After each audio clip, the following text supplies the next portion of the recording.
You're listening to Life Repurposed with Michelle Rayburn, where you'll find uplifting and practical advice for everyday living, creative inspiration for do-it-yourself projects, and recommendations for books and resources that will encourage you to embrace your life repurposed.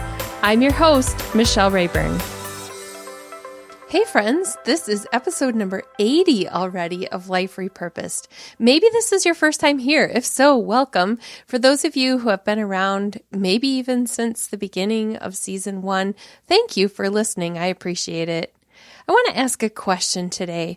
What if saying no more often isn't the answer? Maybe we just need a better yes. If you're ready to say no to things that someone needs from you and say yes to better opportunities for you, then this episode is for you.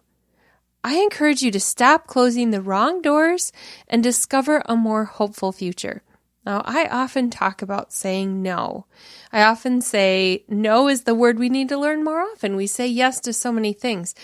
I'm going to give you some tips as we go along so you can help distinguish between a good yes and a bad yes. So we're going to be talking about that. In last week's episode with Daniel Darling, he said that part of how he got to where he is right now is that he says yes to every opportunity. I don't think Daniel meant this to imply that he says yes to everything, even if it isn't part of his calling or gifting. I took it to mean that whenever God opens a door, he walks through it. I think he has a very clear sense of direction of where God has called him. He said he has loved words since he was really small, and so writing is his calling, speaking, anything to do with that. So he says yes to those opportunities. Several times in the last few weeks, I've been reminded that a yes to one thing is a no to something else. You've probably heard it often as well. I think many of us understand the concept, but in practice, not so much. I've talked about this concept in the framework of time management before, but let's frame it today in a little different way. Let's look at it in relation to what we do when opportunities come in regard to where we are and where God is leading us if we stopped getting in His way. Often when I talk about learning to say no, it's in relation to things that someone needs from me. Chairing a committee, leading an event, donating time, etc. But what if the real problem is not saying yes to the right things that are great openings for me? So opportunities for me are very different from requests that ask something from me. Now, of course, we're going to do all sorts of things in life that have to do with somebody needing something from us. Family needs so many things from us. And of course, we're going to generously give that time within boundaries, of course. But what if we are missing out on the things God has put out there for us because we're so bogged down in things that are taking from us? If I said yes to all the right things, I wouldn't have room to take on the wrong things, and that's the whole point. What if we stay small when God opened the door to go big? What happens then? What if multiple opportunities come along and we keep brushing them off? What if insecurity blocks us from taking the leap and saying yes to the best way to use our talents and gifts? Discouragement and disappointment live in the place where we say no to the best options for us and we settle for everything that sucks the life from us. So let's change it up a bit. Let's look at how we repurpose that. Wherever you are right now, I want you to pause. If you're doing the dishes, if you're on a walk, you can keep going. Pause your brain for a bit. If you're in the car, wherever you are, pause whatever's in your brain and think on this one thing, okay? We're going to have a moment of thinking. I want you to think about your big dream. What is it? What has God placed on your heart? What is the thing that keeps on coming up over and over? Now let's look at the next 5 years. So let your brain go a little bit and wonder, what would the next 5 years look like if you were able to just let loose, be set free to pursue whatever it is that you deep down in your heart so much want to pursue? What would you be doing in 5 years that you aren't doing today if you had it your way? This might be related to your work. It might be a writing goal. It could be speaking. It could be a hobby, a business, a project, a fitness goal, anything. I don't know what's on your heart. Every one of us is different. Now I want you to think about the last few months. When a door of opportunity edged open a crack and you were too afraid to widen the gap and look inside, what happened? The door closed again, didn't it? Think about some of these examples. An invitation to speak. It's there, we close the door. We know right now we're not really speaking in the way we used to, but maybe a Zoom conference call. Here's another one. A writing mentor or a course opportunity came along where you could take a webinar or join an online conference. What did you do with it? Maybe a fitness trainer came your way. What did you do? A great idea popped into your mind.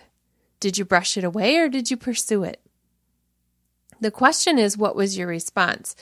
Refusing to look inside a cracked door sounds like this. So you see the light in the door, and if we don't push it open and we are ready to shut it, these are the responses that we have. I can't afford it. I'm not good enough. I'm not disciplined enough. I don't have time. It's too good to be true. Do you see how all of those are no's? It's self-sabotage. What would happen if you said yes by opening the door and changing the script? That sounds like this, so I want you to think about the difference here. All the same opportunities come along, but here's a new response. I'll find a way to pay for this.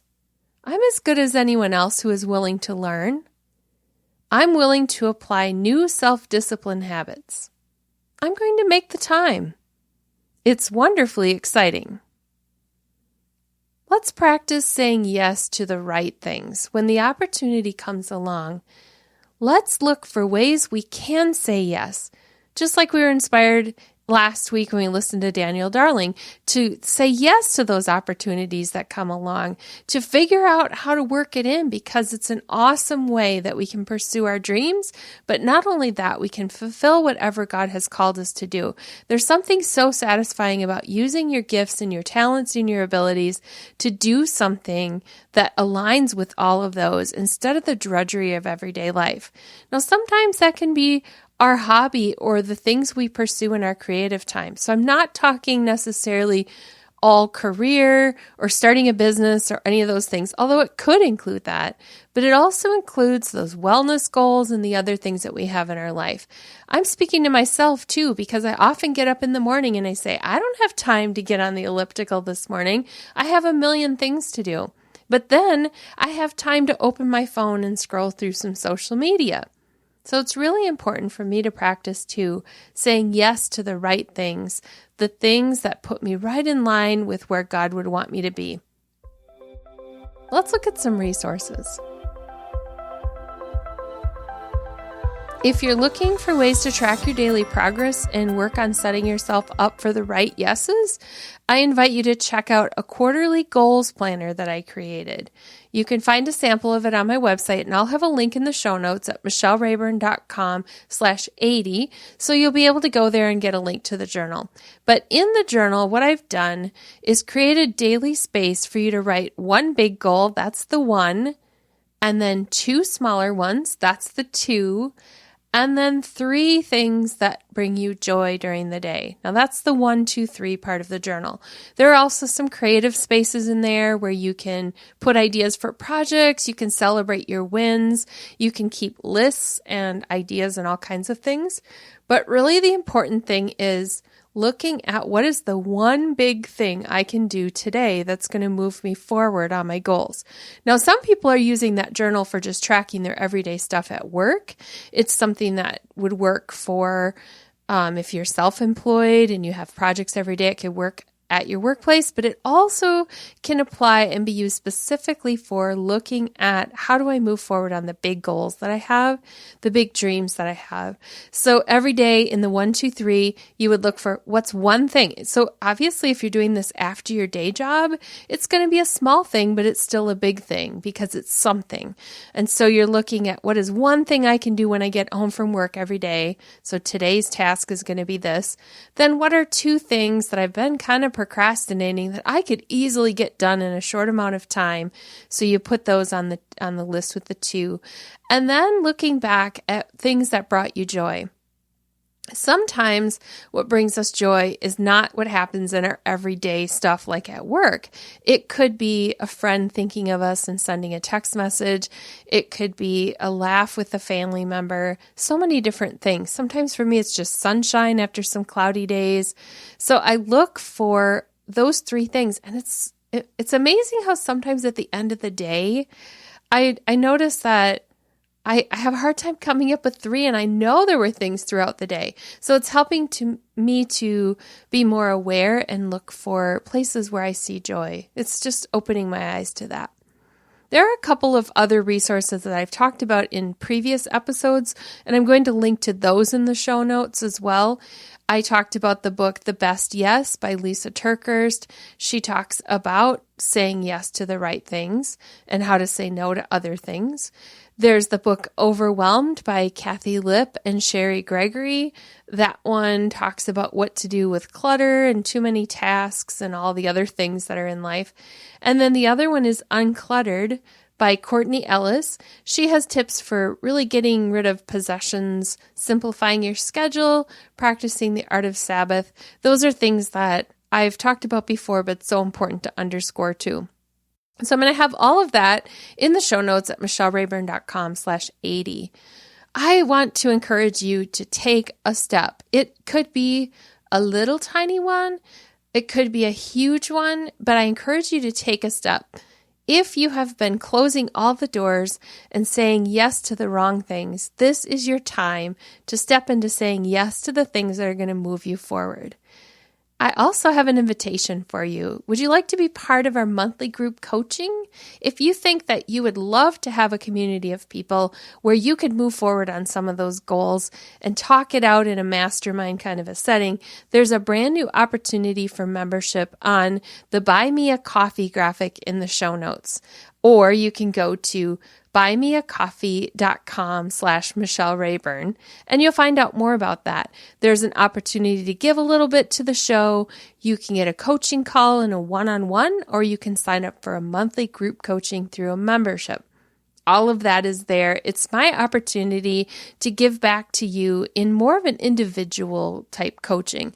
Instead of me behind the microphone where it's really impersonal, this is me talking directly to you in a group setting or one-on-one. So I encourage you to check that out.